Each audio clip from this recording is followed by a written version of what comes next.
솔직히 말하면 저는 한국을 존중하지 않았습니다.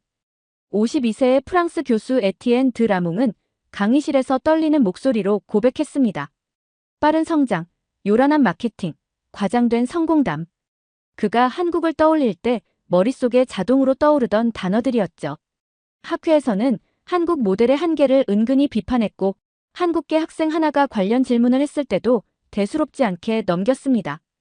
그런 그가 세네갈 현장에서 맨발로 지늘게 서 있는 한국인들을 봤을 때 처음 든 생각은 연출이었습니다. 하지만 3주가 지난 뒤 그는 파리행 비행기 안에서 아무 말도 할 수 없었습니다. 대체 그 눈에서 무슨 일이 있었던 걸까요? 시작하기 전에 잠깐 좋아요와 구독을 눌러주시면 영상 제작에 큰 힘이 됩니다. 제 사무실은 제가 좋아하는 모습 그대로였어요. 책장은 책들이 반듯하게 줄 맞춰 꽂혀 있었고 책상 위에는 서류들이 가지런히 쌓여 있었어요. 창문은 깨끗했고 바닥에는 먼지 하나 없었어요. 모든 물건이 제자리에 있었고 모든 게 논리적으로 맞아떨어지는 느낌이었어요. 저는 이 방에서 23해 동안 일해왔어요. 저는 교수였어요. 학생들에게 개발과 해외 원조에 대해 가르쳤고 논문도 여러 편 썼어요. 사람들은 제 조언을 구했고 정부 기관들도 제 의견에 귀를 기울였어요. 저는 무엇이 효과가 있고 무엇이 효과가 없는지 알고 있다고 생각했어요. 그 화요일 오후 저는 창가에 서서 아래 안뜰을 가로질러 걷는 학생들을 바라보고 있었어요. 2시간 뒤면 수업이 있었어요. 저는 늘 해오던 이야기들을 그대로 할 예정이었어요. 개발에는 먼저 기반 시설이 필요하다는 것, 자금은 부유한 중심지에서 가난한 지역으로 흘러가야 한다는 것, 명확한 규칙이 부패를 줄인다는 것. 이런 것들은 사실이라고 믿고 있었고 저는 그걸 전혀 의심하지 않았어요. 그때 전화가 울렸어요. 마르소였어요. 그는 큰 국제기구에서 일하고 있었어요. 목소리가 많이 지쳐 보였어요. 에티엔, 세네갈에 갈 사람이 필요해요. 3주 일정이에요. 현장 평가고요. 카올락 지역의 농업 프로젝트예요. 가능하겠어요? 저는 바로 가능하다고 했어요. 망설일 이유가 없었어요. 이런 일은 이미 여러 번 해봤거든요. 무엇을 보게 될지도 이미 알고 있다고 생각했어요. 가장 큰 문제는 현지 부패일 거고 기반 시설은 있긴 하지만 제대로 관리되지 않고 있을 거라고요. 제 보고서는 더 철저한 감독과 더 명확한 절차를 권고하게 될 거라고 예상했어요. 이런 보고서는 이미 수도 없이 써봤으니까요. 그런데 마르소가 한마디를 더 했어요. 근처에서 한국 농업팀이 일하고 있어요. 방식이 좀 달라요. 비교해보면 흥미로울지도 몰라요. 그 순간 제 가슴 어딘가에서 아주 작은 변화가 느껴졌어요. 정말 미세한 느낌이었어요. 거의 알아차릴 수 없을 정도였지만 분명히 있었어요. 한국. 저는 그제야 불편한 사실 하나를 깨달았어요. 저는 이미 판단을 내리고 있었어요. 아무것도 보기도 전에 무엇을 생각할지 이미 정해두고 있었던 거예요. 사실은 단순했어요. 저는 한국의 개발 사업을 존중하지 않았어요. 이걸 공개적으로, 직접적으로 말한 적은 없었어요. 그건 전문적이지 않으니까요. 하지만 그런 감정은 늘 마음속에 있었어요. 제가 한국을 떠올리면 가장 먼저 떠오르는 단어들이 있었어요. 빠른 성장, 요란한 마케팅, 과장된 성공 사례들. 저는 그들이 서구의 시스템을 그대로 베낀 뒤에 마치 자기들 공로인 것처럼 포장했다고 생각했어요. 멀리서 보면 대단해 보이지만 가까이서 보면 아마 깊이는 없을 거라고 여겼어요. 학술 회의에서는 한국 모델의 한계에 대해 은근한 발언을 하곤 했어요. 노골적인 비판은 아니었어요. 그냥 제 의심을 알아들을 사람들에게 신호를 보내는 정도였어요. 다른 교수들은 고개를 끄덕였고 우리는 굳이 말로 하지 않아도 서로 이해하고 있었어요. 제 학생 중 하나였던 하나 벨라르가 한 번 이 문제로 저에게 질문한 적이 있었어요. 그녀의 어머니는 한국인이었어요. 저는 그때 제가 그녀의 질문을 대수롭지 않게 넘겼을 때 그녀 눈에 비친 표정을 아직도 기억하고 있어요. 상처 같기도 했고 실망 같기도 했어요. 하지만 저는 스스로에게 그녀가 너무 예민하다고 학문적인 논의를 개인적으로 받아들이고 있다고 말했어요. 그런데 이제 저는 실제로 일하고 있는 한국팀을 보게 될 상황이었어요. 좋다고 생각했어요. 어쩌면 이번에야말로 확실한 증거를 얻을 수 있을지도 모른다고요. 제 직감이 옳았다는 걸 증명할 수 있을지도 모른다고 생각했어요. 전화를 끊고 다시 책장을 바라봤어요. 여전히 완벽했고 여전히 정돈돼 있었어요. 그런데 그 순간 이상한 걸 하나 발견했어요. 몇몇 책 등 부분에 먼지가 쌓여 있었어요. 제가 마지막으로 저 책들을 실제로 펼쳐본 게 언제였을까요? 그 안에 적힌 내용을 진지하게 의심해 본 게 언제였을까요? 저는 그 생각을 재빨리 밀어냈어요. 너무 불편했거든요. 사흘 뒤면 저는 다카르로 떠날 예정이었어요. 세네갈에서 3주를 보내고 보고서를 쓰고 다시 집으로 돌아올 거였어요. 모든 건 예전처럼 계속될 거라고 믿었어요. 저는 그렇게 확신하고 있었어요. 그 확신이 곧 제가 가진 것 중 가장 값비싼 것이 될 줄은 전혀 몰랐어요. 그날 밤 저는 아파트로 돌아와서 저녁을 만들었어요. 세네갈 출장 관련 메모들을 다시 읽어봤어요. 그 지역에 대해 제가 알고 있는 것들을 정리했어요. 농업 문제들, 수자원 관리 문제들, 늘 반복되던 이야기들이었어요. 저는 한국의 개발 방식에 대해서는 아무것도 읽지 않았어요. 읽을 필요가 없다고 스스로에게 말했어요. 이미 충분히 알고 있다고 생각했거든요. 이게 제 실수였어요.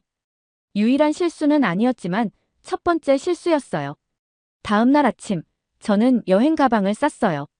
더운 날씨에 맞는 가벼운 옷들, 노트북, 노트들, 좋은 카메라까지. 모든 준비는 완벽했어요. 진실만 빼고요. 비행기에서 내리자마자 더위가 저를 덮쳤어요. 보고서에서 읽던 그런 더위가 아니었어요. 셔츠 속까지 스며드는 더위였고 서류 가방이 2배는 더 무겁게 느껴지게 만드는 더위였어요.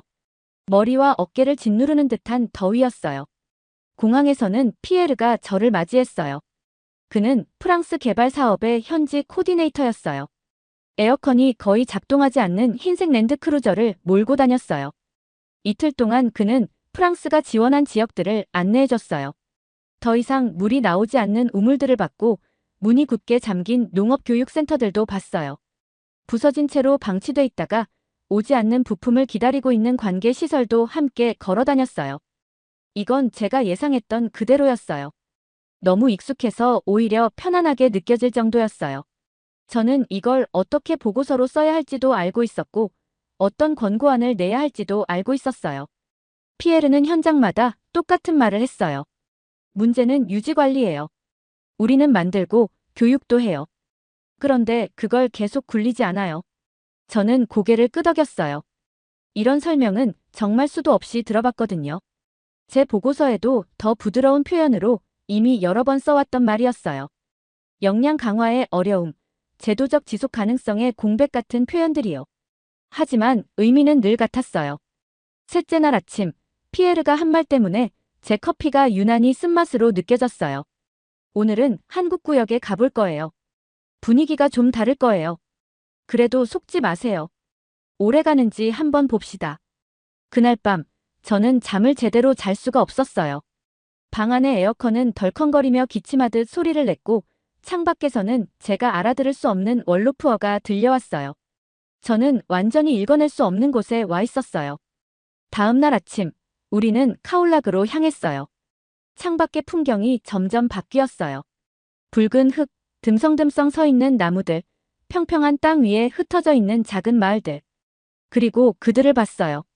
논 한가운데 서 있는 아시아 남성 3명이었어요. 맨발이었고 바짓단은 무릎까지 걷어 올려져 있었어요. 정강이까지 진흙이 잔뜩 묻어 있었어요. 제 첫 생각은 즉각적이었고 솔직히 꽤 날카로웠어요. 말도 안 된다고 느꼈어요.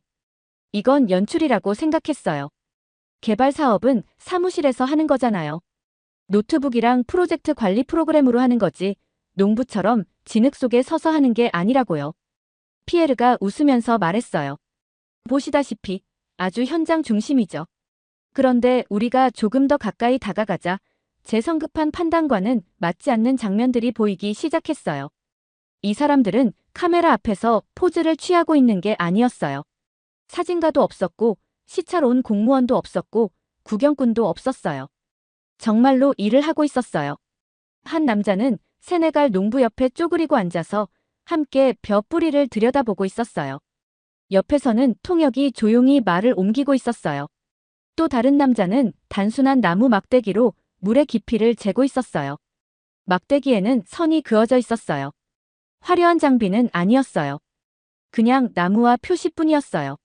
세 번째 남자는 낡은 노트에 무언가를 적으면서 서툰 프랑스어로 질문을 던지고 있었어요. 주임 농업 기술자가 저희 쪽으로 다가왔어요. 이름은 김민재였어요. 악수를 했을 때 제 손에 느껴진 건 굳은 살이었어요. 거칠고 단단한 피부. 매일 흙을 만지는 사람의 손이었어요. 라몽 교수님이시죠? 오신 걸 환영해요. 이번 주에 물을 머금는데 문제가 있어서 뿌리 상태를 확인하고 있어요. 한번 보실래요? 솔직히 저는 보고 싶지 않았어요. 에어컨 나오는 차로 다시 돌아가고 싶었어요. 이 모든 걸 그냥 소박하지만 의미 없는 시도로 치부하고 싶었어요. 하지만 피에르가 보고 있었어요. 최소한 겉으로라도 관심 있는 척은 해야 했어요. 그게 전문가로서의 예의였으니까요. 그래서 저는 논 가장자리로 걸어갔어요. 그때 노트들이 눈에 들어왔어요. 한두 권이 아니었어요. 수십 권이었어요. 농부들 모두가 노트를 하나씩 가지고 있었어요. 프랑스어와 월로프어로 적힌 글씨들이 가득했어요. 날짜, 수치, 관찰 내용들. 농부들은 정보를 그냥 전달받고 있는 게 아니었어요. 직접 기록하고 있었고, 공부하고 있었고, 자기 것으로 만들고 있었어요. 무사라는 이름의 나이든 농부 한 분이 저에게 자신의 노트를 보여줬어요. 얼굴에는 자부심이 가득했어요. 통역을 통해 그는 이제 언제 논에 물을 대야 하는지 정확히 알고 있다고 설명했어요.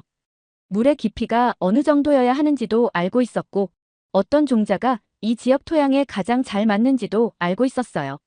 그는 이걸 설명서로 배운 게 아니라고 했어요. 직접 시험해보고 실패하고 다시 시도하면서 배운 거라고 했어요. 한국팀은 그 과정을 지켜봤지만 대신 결정해주지는 않았다고요. 예전에는 프랑스 기술자들이 시키는 대로 했어요. 그런데 그 사람들이 떠나고 나면 저희도 잊어버렸어요. 그건 우리의 지식이 아니라 그들의 지식이었으니까요. 그런데 이 사람들은 우리가 스스로 답을 찾게 해줘요. 그래서 이제 그 답은 여기 남아있어요. 그는 자신의 머리를 가리켰고 그 다음 가슴을 두드렸어요. 그 순간 제 안에서 무언가가 아주 작게 깨지는 느낌이 들었어요. 얼음이 금 가듯이요. 정말 미세한 소리였고 거의 느껴지지 않을 정도였어요. 그날 오후 저는 수확량 데이터를 보고 싶다고 했어요. 김민재는 간단한 서류철 하나를 꺼냈어요. 안에 적힌 숫자들은 도저히 말이 안 된다고 느껴졌어요. 분명히 틀렸을 거라고 생각했어요. 2017년 헥타르당 1.5톤, 2022년 헥타르당 7.2톤. 불과 5년 만에 쌀 생산량이 거의 5배였어요. 이건 말이 안 돼요. 강수량은요? 비료는요? 숨겨진 보조금 같은 건 없었나요? 김민재는 자기 노트가 아니라 농부들의 노트를 꺼냈어요.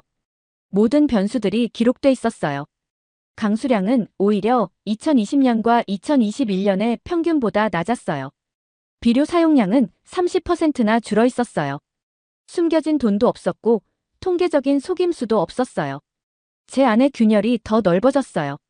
그날 밤 저는 방에 앉아 예비 메모를 쓰려고 했어요.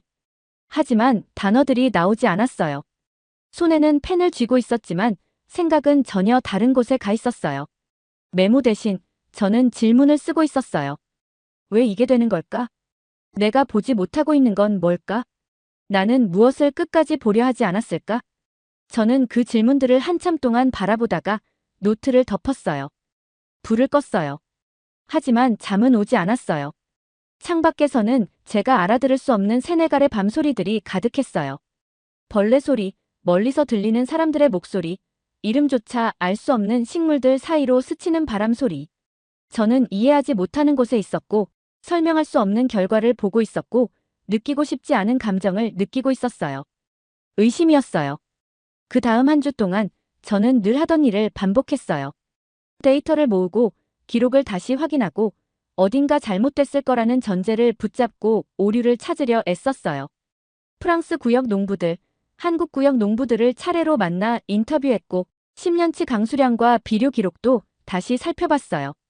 지방정부 관계자, NGO 직원, 마을 촌장까지 만났어요. 그런데 볼수록 상황은 분명해졌어요. 한국 방식은 운이 좋아서도 돈이 더 들어가서도 아니었어요. 접근 자체가 완전히 달랐어요. 제가 한 번도 진지하게 고민해 본 적 없는 방식이었어요. 제가 믿어온 프랑스식 모델은 전달이 중심이었어요. 우리는 알고 있고 그걸 가르친다. 전문가는 말하고 현지인은 따른다. 효율적이고 깔끔하다고 믿어왔죠. 하지만 한국 팀은 달랐어요. 그들은 답을 들고 오지 않았고 질문을 들고 왔어요. 책이나 보고서가 아니라 흙과 물, 식물을 직접 보며 이해하려 했어요. 문제가 생겨도 바로 고치려 들지 않았어요. 농부들과 함께 앉아 무슨 일이 있었는지, 다음엔 무엇을 해볼지 묻고 또 물었어요. 어느 날 해충 피해가 생긴 논에서 김민재는 농약 대신 3시간을 들여 농부들과 토론했어요. 결국 해결책을 낸 건 농부였고 김민재는 생각이 나오도록 도왔을 뿐이었어요. 그때 저는 깨달았어요. 지식이 남는 이유는 누군가가 주어서가 아니라 스스로 얻었기 때문이라는 걸요. 그와 동시에 또 하나가 보였어요. 프랑스가 수십 년 동안 만든 시설들, 수십억 유로가 들어간 프로젝트들. 멀쩡해 보이는 건물 안에서 기계들은 녹슬고 있었어요. 왜 쓰지 않느냐고 묻자 농부는 말했어요. 고장났지만 고칠 줄 모르고 내부 구조는 배운 적이 없다고요. 버튼만 배웠을 뿐이라고요. 그 순간 속이 울렁거렸어요. 우리가 만든 건 역량이 아니라 의존성이었어요. 그날 밤부터 저는 한국의 개발 방식을 다시 읽기 시작했어요. 흠을 찾으려는 읽기가 아니라 이해하려는 읽기였어요. 새마을 운동, 아시아와 아프리카의 프로젝트들. 공통점은 분명했어요. 참여, 공동학습, 그리고 한국팀이 떠난 뒤에도 남는 성과였어요. 저는 처음으로 제 작업에 대한 진짜 비판을 읽었어요. 서구 개발 모델이 인식론적 제국주의에 빠져 있다는 지적이었어요. 예전엔 공허하다고 넘겼던 말이었지만 이제는 정확히 보였어요. 그 비판은 저 자신을 향한 말이었어요. 저는 52살이었고 논문도 자문도 강의도 많이 했어요. 하지만 저는 체계적으로 틀려 있었어요. 개발은 대신 만들어주는 게 아니라 스스로 만들 수 있게 돕는 거라는 것. 말로 들으면 작은 차이지만 그 차이는 모든 걸 바꿔놓았어요. 세네갈에서의 마지막 밤, 저는 한 농부의 집에서 저녁을 먹었어요. 농부들은 다음 원조를 기다리지 않았어요. 스스로의 계획을 이야기했어요. 김민재는 지시하지 않고 대부분 듣고 있었어요. 그때 무사가 말했어요. 예전엔 우리가 학생이었어요. 지금은 공부하는 농부예요. 그 말이 제 가슴에 깊이 박혔어요. 파리로 돌아오는 비행기에서 저는 아무것도 할 수 없었어요. 녹슬던 기계들, 농부들의 노트, 진흙 속에 서 있던 김민재의 모습이 계속 떠올랐어요. 비행기가 착륙했을 때 저는 집에 온 느낌이 들지 않았어요. 확신으로 가득 찼던 예전의 저는 더 이상 존재하지 않았어요.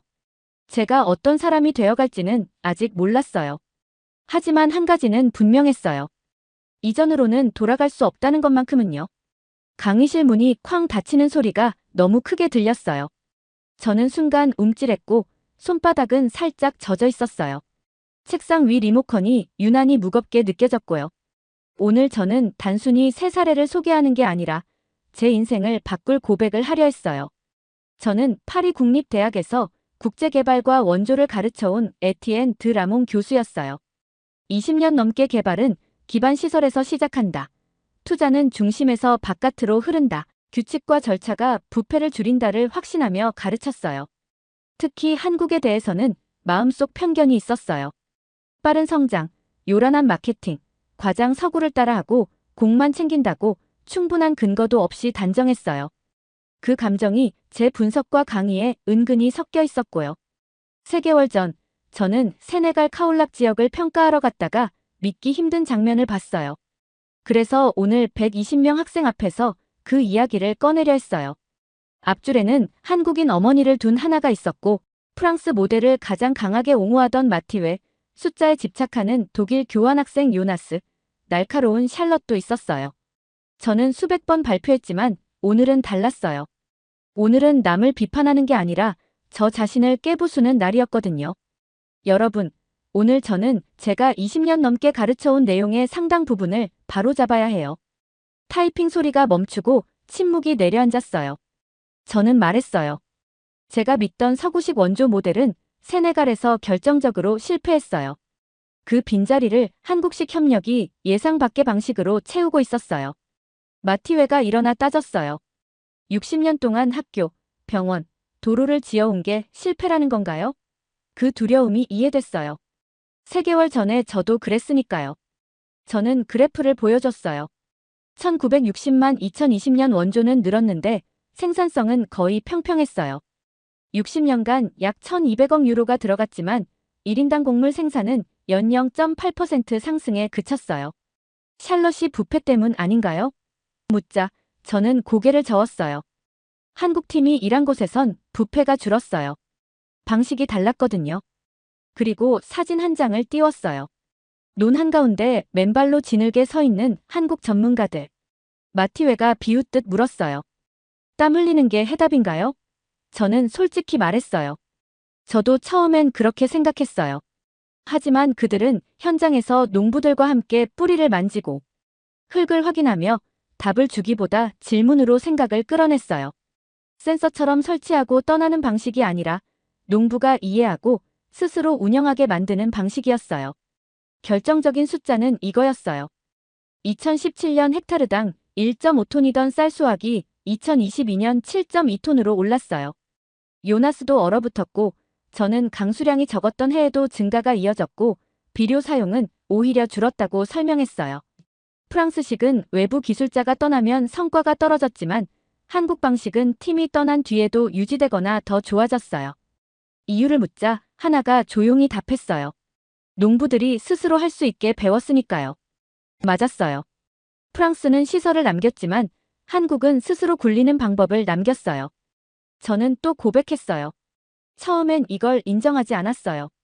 운이겠지, 과장이겠지라고요. 그건 학문적 의심이 아니라 편견이었어요. 그런데 농부들의 기록 노트, 물깊이 막대기, 실패한 날에도 농부 집에 머물며 새벽에 함께 논으로 가는 모습을 보고는 더는 도망칠 수 없었어요. 제가 믿었던 건 방법이 아니라 제가 믿고 싶었던 세계 질서였다는 걸 깨달았거든요. 그래서 저는 선언했어요. 앞으로 8주 동안 돈이 아니라 방법이 결과를 바꾸는 과정을 분석할 거예요. 불편하겠지만 그게 학문이에요. 수업이 끝난 뒤 하나가 남아서 조심스럽게 말했어요. 1학년 때 한국 개발을 쓴 논문을 제가 제대로 읽지도 않고 비율 줬다고요. 저는 고개를 숙였어요. 미안해요. 저는 공정하게 읽지 않았어요. 하나는 조용히 말했어요.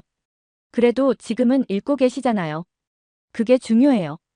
빈 강의실에 혼자 남은 저는 내일 커리큘럼 개편을 제안하려고 마음먹었어요.